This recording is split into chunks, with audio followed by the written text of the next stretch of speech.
जय हिंद दोस्तों, आप सभी का स्वागत है आपके अपने YouTube चैनल डिफेंस चैंपियन में।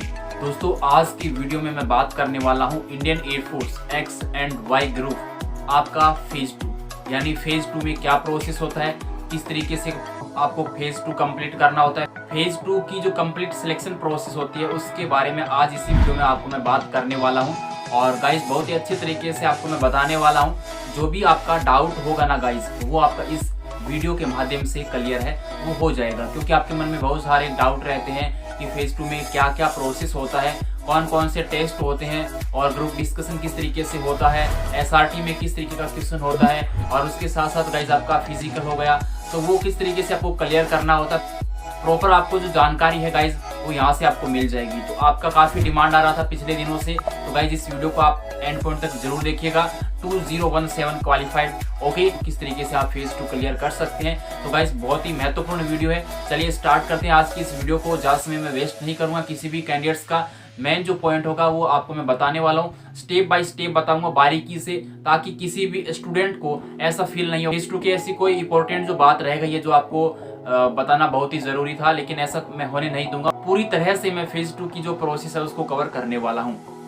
तो गाइज आपका फिर से बहुत बहुत स्वागत है आपके अपने YouTube चैनल डिफेंस चैंपियन में। और दोस्तों आज की वीडियो में हम बात कर रहे हैं phase 2 Indian air force X and Y group का। जब आपका रिटन एग्जामिनेशन क्लियर हो जाता उसके बाद में बारी आती है आपकी जो नेक्स्ट जो स्टेप होता है, उसके बाद में गाइज वो होता है आपका फेज 2। जो आपका एग्जामिनेशन का रिजल्ट आता है उसके लगभग 15 से 20 डेज के बाद में आपका फेज 2 स्टार्ट हो जाता है। तो फेज 2 के अंदर क्या क्या प्रोसेस होता है, सबसे पहले हम बात करेंगे कि आपका फेज 2 डेट है और फेज 2 का जो भी इंफॉर्मेशन है, कौन सा सेंटर है, वो आपके एडमिट कार्ड में देखने को मिलेगा। तो एडमिट कार्ड के अंदर गाइज क्या होता है कि आपका फेज 2 के अंदर पूरी इंफॉर्मेशन रहेगा, क्या क्या प्रोसेस है, कौन कौन से डॉक्यूमेंट्स है, क्या क्या जरूरत है आपको, वो आपको साथ में लेकर जाना होता है। फेज 2 के अंदर डॉक्यूमेंट्स की जरूरत होती है, सबसे पहले आपको बताना चाहूंगा।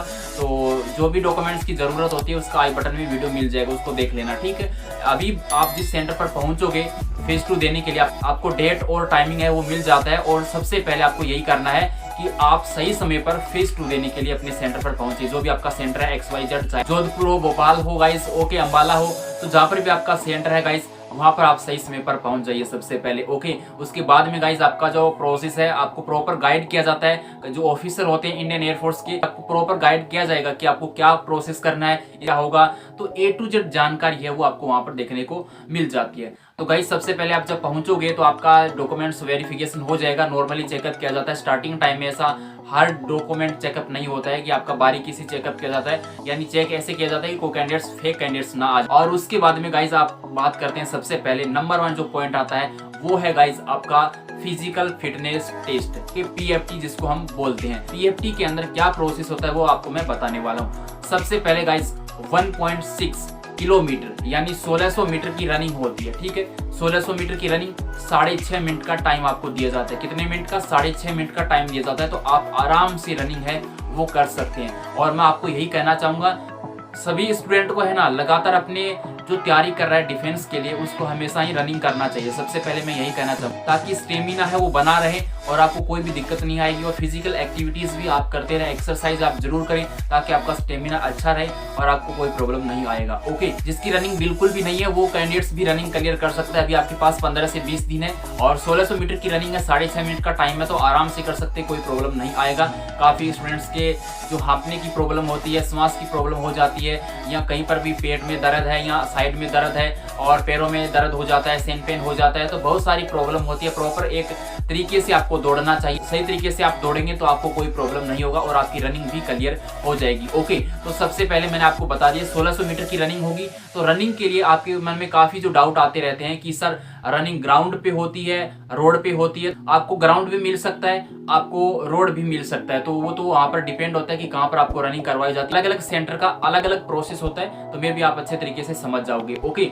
और आपको अच्छे तरीके से तैयारी करनी है। 1600 मीटर कोई ज्यादा दूरी नहीं है, आराम से आप करीब कर सकते हैं। इसके लिए आपका एक प्रॉपर वीडियो आया हुआ है और आपको किस तरीके से दौड़ना चाहिए वो भी आपको गाइड कर रखा है, ठीक है। और फेज 2 में जब आप जा रहे हैं तो हाफ पैंट और अपने जूते और ये आपको लेकर जाना बहुत ही जरूरी है ताकि फिजिकल टेस्ट के अंदर आपको कोई भी प्रॉब्लम वहाँ पर देखने को ना मिले। ओके, उसके बाद में गाइज आपका रनिंग हो जाता है। जो कैंडिडेट्स रनिंग में आउट हो जाते हैं यानी रनिंग क्लियर नहीं कर पाते हैं उनको बाहर कर दिया जाता है, ठीक है। और जो क्लियर करते हैं उनको आगे की प्रोसेस यानी आपका PFT अभी चल रहा है और PFT के अंदर रनिंग कंप्लीट होने के बाद में गाइज नेक्स्ट जो स्टेप होता है आपका पुशअप सीटअप ये होती है, ठीक है। 10 पुशअप 20 सीटअप आपका। ओके, ये इंडियन एयरफोर्स के अंदर होता है, चाहे आपका कौन सा भी ग्रुप हो। तो फिजिकल ट्रेनर आपको अच्छे तरीके से प्रॉपर गाइड करते हैं कि इस तरीके से आपको पुशअप लगाना है। अब पुशअप में बहुत सारे स्टूडेंट है वो आउट हो जाते हैं। उसके पीछे का रीजन क्या होता है कि आपको होल्ड रखा जाता है। जैसे आप साइड में देख रहे हैं स्क्रीन पे, आपको होल्ड रखा जाता है। जब आपको डाउन बोला जाता है तो नीचे ज्यादा समय तक रखा जाता है।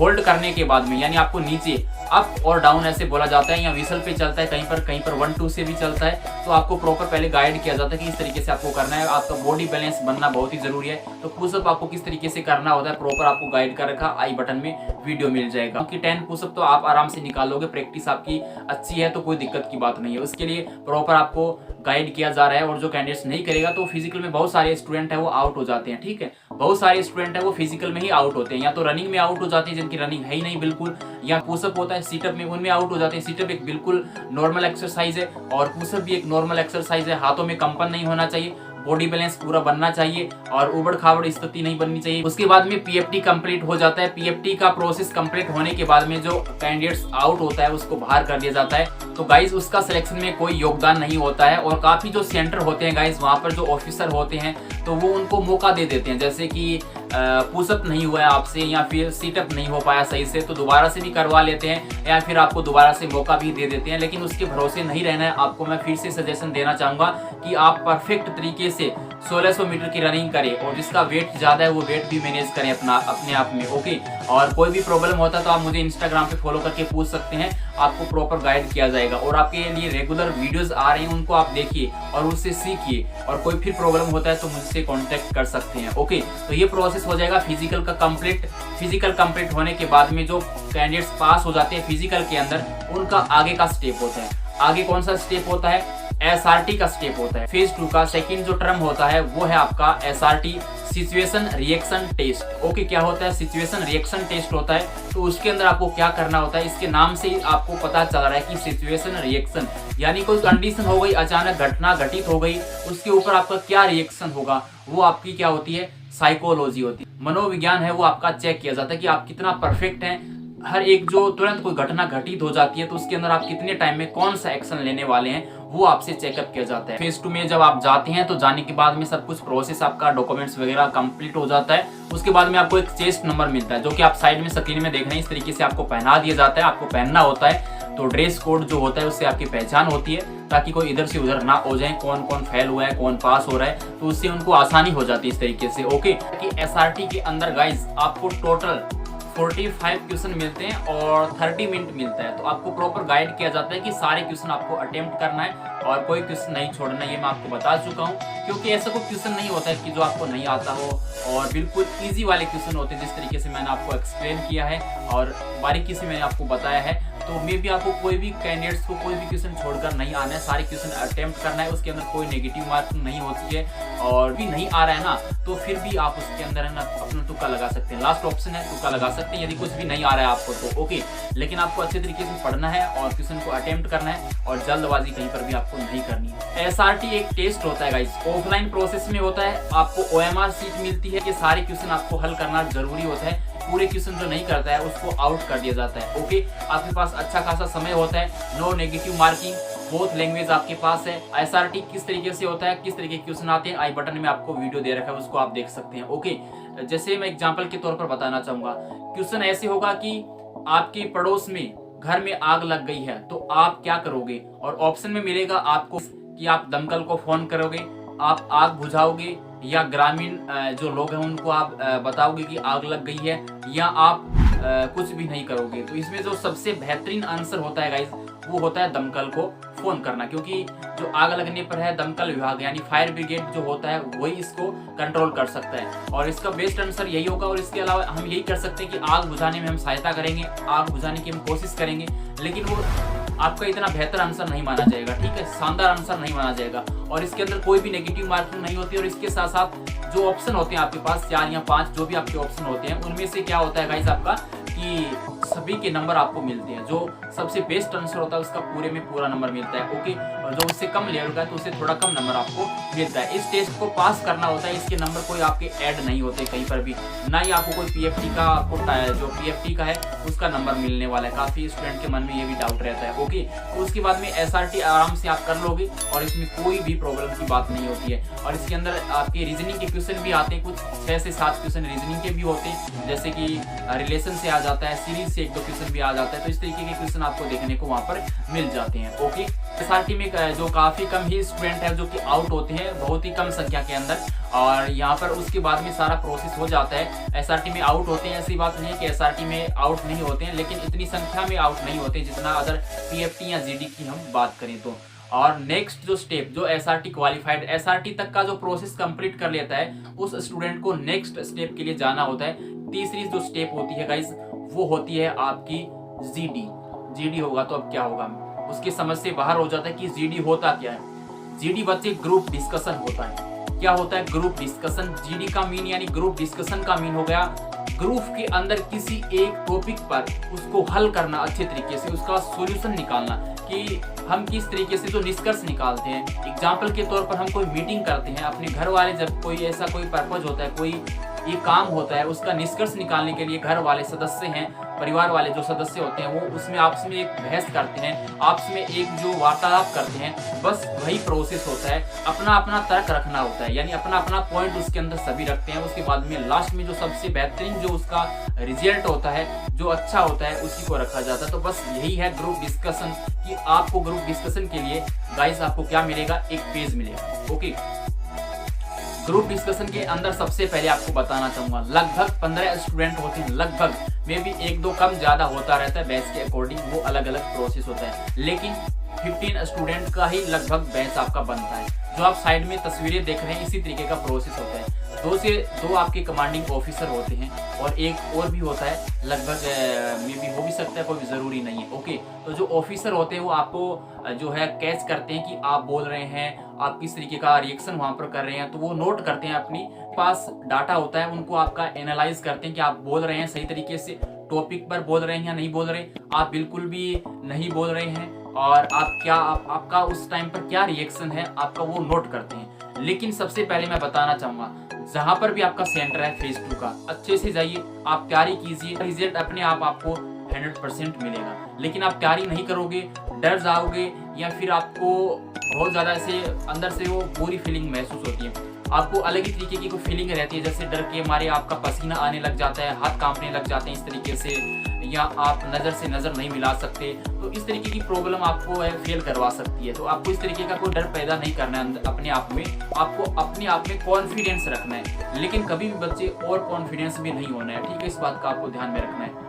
इंट्रोडक्शन इतने समय के लिए बोलना है, इंट्रोडक्शन में इस तरीके से नहीं बोलना है, अपने बारे में ही बताना है, ज्यादा नहीं बोलना है, कि तो अलग अलग सेंटर पर अलग अलग तरीके का प्रोसेस होता है, जो कि आपको जो सर होते हैं, कमांडिंग ऑफिसर होते हैं, पहले ही आपको गाइड कर देते हैं कि आपको ज्यादा कुछ नहीं बोलना है, अपना नेम। और कभी भी आप जो इंट्रोडक्शन किस तरीके से देते हैं उसके ऊपर एक प्रॉपर वीडियो है, जो कि आपको आगे आने वाले दिनों में मिल जाएगा, ओके। तो कभी भी माई सेल्फ का यूज मत कीजिएगा इंट्रोडक्शन में, माई सेल्फ जैसे एग्जाम्पल के तौर पर राकेश, अशोक, दिनेश, जो भी आपका नाम हो, ओके। तो इस तरीके से नहीं बोलना है, इससे बेस्ट रहेगा कि माई नेम इज, ओके, इस तरीके से आप बोलिएगा। और गाइस इसके अंदर क्या होता है, उसके बाद में आपको एक टॉपिक मिलता है, तो आपका ग्रुप है ना, उसका सबका टॉपिक सेम होता है। ऐसा नहीं है कि आपको अलग टॉपिक मिला, दूसरे वाले को अलग टॉपिक मिला, ऐसा कभी भी नहीं होता है। आपको मात्र और मात्र 5 मिनट मैक्सिमम मिलता है, उसके अंदर 7-8 लाइनें होती हैं, 10 लाइनें हो सकती हैं, इससे ज्यादा नहीं होती है।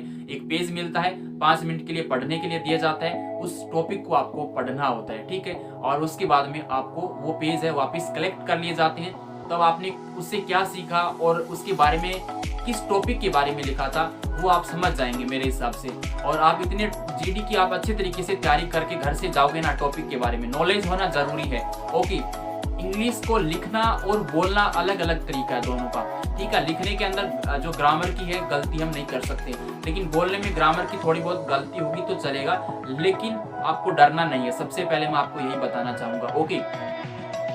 तो फेज 2 के अंदर जब जीडी आपका हो रहा है ग्रुप डिस्कशन के अंदर, तो आप कभी भी अदर एक्टिविटीज नहीं करेंगे। कान में ऐसे घुमा रहे हैं, बालों में हाथ फेर रहे हैं, मुंह पे हाथ फेर रहे हैं, और ऐसे इधर उधर से खुजली कर रहे हैं, ओके, और नाक में अंगूरी देते हैं, कुछ स्टूडेंट्स की ये प्रॉब्लम होती है। तो इस तरीके की जो अदर एक्टिविटीज़ है वो आपको बिल्कुल भी नहीं करनी है, ना के बराबर। आप इस तरीके से सामान्य बैठेंगे, आपके जो हाथ हैं वो भी ऐसे हिलने नहीं चाहिए। कई बार ऐसे देखने को मिलता है, जो बताते हैं एक्सप्लेन करने के लिए, जैसे मैं आपको बता रहा हूँ इस तरीके से सेंटर होते हैं वहाँ पर देखने को मिला है कि इस तरीके से कोई सजेशन नहीं करेगा इस तरीके से, ओके।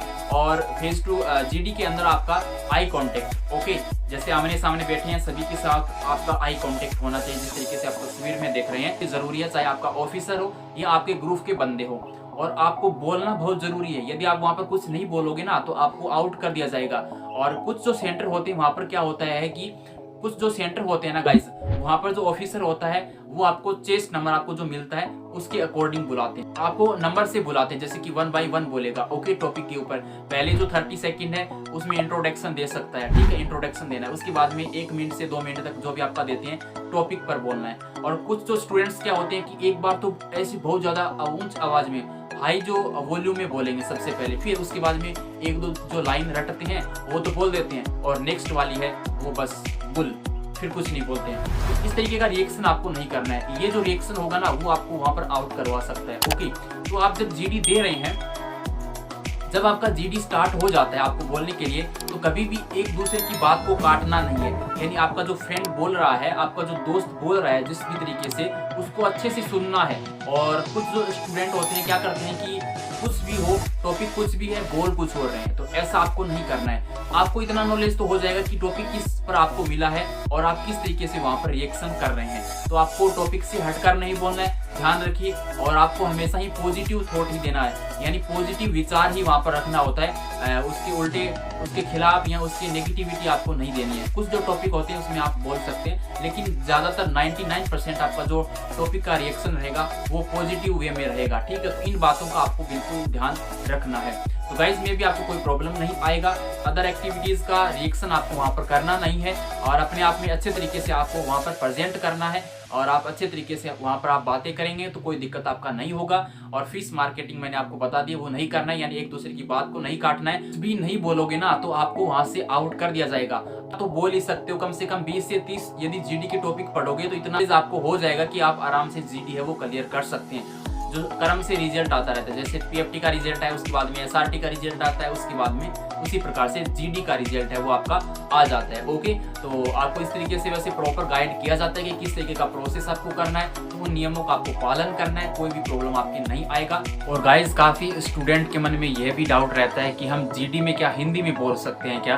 तो आप जीडी में कभी भी हिंदी में नहीं बोल सकते, चाहे आपका सेंटर कौन सा भी हो। इस बात का आपको ध्यान में रखना है। जो आपका जीडी होता है प्रॉपर वो आपका इंग्लिश लैंग्वेज के अंदर ही होता है, और आपको डरना नहीं है। मैं आपको फिर से बता रहा हूँ, इंग्लिश के अंदर प्रॉपर तरीके से आपको बोलना है, अपने आप को प्रेजेंट वहाँ पर करना है। काफ़ी स्टूडेंट के मन में डाउट रहता है कि हिंदी और इंग्लिश का, ओके, तो आपका इंग्लिश के अंदर ही होता है। इस बात को आपको ध्यान में रखना है।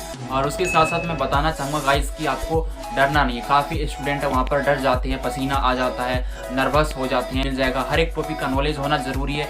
और कुछ जो स्टूडेंट होते हैं रटते हैं, रटना नहीं है बच्चे, रटोगे तो बिल्कुल फंसोगे आप। जब किसी चीज़ को रटते हो तो वो कुछ समय के लिए याद रहती है, लेकिन रटने की कैपेसिटी बहुत ज़्यादा है, तो आप रट सकते हैं। मैं आपको ये सजेशन दे सकता हूँ, लेकिन मेरा ये सजेशन नहीं होता है कि आप रटें अपने आप में, दिमाग में, और एक दूसरे की कॉपी नहीं करना होता है, ठीक है। जो स्टूडेंट्स बोल रहे हैं तो उसी की कॉपी करके आप बोल रहे हैं, ठीक है। तो उससे रिलेटेड आप थोड़ा सा अलग हटकर बोलने की कोशिश कीजिएगा, और आवाज़ आपकी क्लियर होनी चाहिए, ताकि जो ऑफिसर आपको सुन रहा है, कमांडिंग ऑफिसर, तो उसको लगे कि बच्चे ने जी जान से मेहनत से तैयारी की और उसका पूरा कॉन्फिडेंस है और वो अच्छे तरीके से बोला है। स्टूडेंट क्या होते हैं कि टॉपिक कुछ है, बोल कुछ ही देते हैं, तो ऐसा नहीं करना है। ध्यान से सुनते रहना है कि कौन से वाला जो कैंडिडेट्स है आपके अगल बगल में जो बैठा है वो सही तो बोल रहा है ना, उसका सुनना भी बहुत जरूरी है। ऐसा नहीं है कि आपकी बारी आएगी तब आप बोल देंगे, अदर वाले आपके आसपास कुछ भी बोल रहे हैं, उसको आपको अता पता ही नहीं है। तो ऐसा बिल्कुल नहीं होता है। जो आपके दोस्त होते हैं, जो आपके बोल रहे हैं वहाँ पर फेज 2 के अंदर ग्रुप डिस्कशन के अंदर कि टॉपिक क्या था और क्या पॉइंट रख रहे हैं, सही है पॉइंट गलत है, तो वो आपको चेक करना जरूरी होता है। उनकी बातों को गौर करना बहुत ही जरूरी होता है। और एक टेस्ट होता था गाइज आपका DFT, तो जो कि डायनेमिक फैक्टर टेस्ट होता था, हालांकि अभी नहीं हो रहा है लास्ट टाइम से, तो मे भी इस बार भी नहीं होगा, ओके। तो वो आपका एक नॉर्मल इंग्लिश का पेपर होता था जिसके अंदर आपसे इंग्लिश ग्रामर आती थी और आपका टेस्ट किया जाता था कि आप अच्छे तरीके से नॉलेज रखते हैं या नहीं रखते हैं, कोई फेक तरीके से यहाँ पर फर्जी तरीके से भर्ती नहीं हो रहा है इंडियन एयरफोर्स के अंदर, कितना नंबर आप लेकर आ रहे हैं। लगातार जो क्लासेस आएंगी उनको आपको इनरोल करना है, ठीक है। और जीडी का टॉपिक आपको रेगुलर, यानी आपके रेगुलर आपको 2 टॉपिक, 1 से 2 टॉपिक आपको डेली देखने को मिलेगा। तो एग्जामिनेशन जब आपका फेज 2 होगा तो लगभग आपके जो लेटेस्ट जो पीछे पूछे गए हैं और नए जो टॉपिक बनते हैं वो टॉपिक कवर हो जाएंगे, कम से कम 30 टॉपिक। ओके, तो आपका जो प्यार और सपोर्ट मिलेगा ना, उसी के अकॉर्डिंग आपका बैच चलेगा। ऑफलाइन भी चल रहा है हमारे पास हमारी कोचिंग के अंदर, ऑनलाइन भी आपके लिए फ्री ऑफ कॉस्ट रहेगा। ओके, कैंडिडेट्स फेज 2 कंप्लीट कर लेते हैं, तीनों के तीनों जो स्टेप कंप्लीट करता है उसका आगे के लिए प्रोसेस होता है। जो भी आपका डॉक्यूमेंट्स की नीड होती है वहां पर उनकी फोटोकॉपी ली जाती है, मेडिकल की डेट मिलती है, फिर आपका मेडिकल होता है। लगभग 20 दिन के बाद में, महीने भर के बाद में आपको मेडिकल डेट दी जाती है। जो भी आपका सेंटर होता है वहां पर फिर आपका मेडिकल होता है। ओके, तो इस तरीके से फेज 2 का प्रोसेस होता है गाइज। और फेज 2 से लगातार आपकी क्लासेस आएंगी और पिछले वाले रिव्यू आप जाकर देख सकते हैं। प्ले लिस्ट के अंदर आपको एयरफोर्स फेज 2 रिव्यू नाम से प्ले लिस्ट मिलेगी, उसको आप चेक कर सकते हैं। जय हिंद, वंदे मातरम, भारत माता की जय। और गाइज मिलेंगे एक और नए अपडेट के साथ, तब तक के लिए टेक केयर, बाय बाय। आपका दिन शुभ हो। आपने अभी तक YouTube चैनल को सब्सक्राइब नहीं किया तो जरूर से सब्सक्राइब कीजिएगा और आगामी वीडियोस के नोटिफिकेशन आप तक सही समय पर पहुंच सके।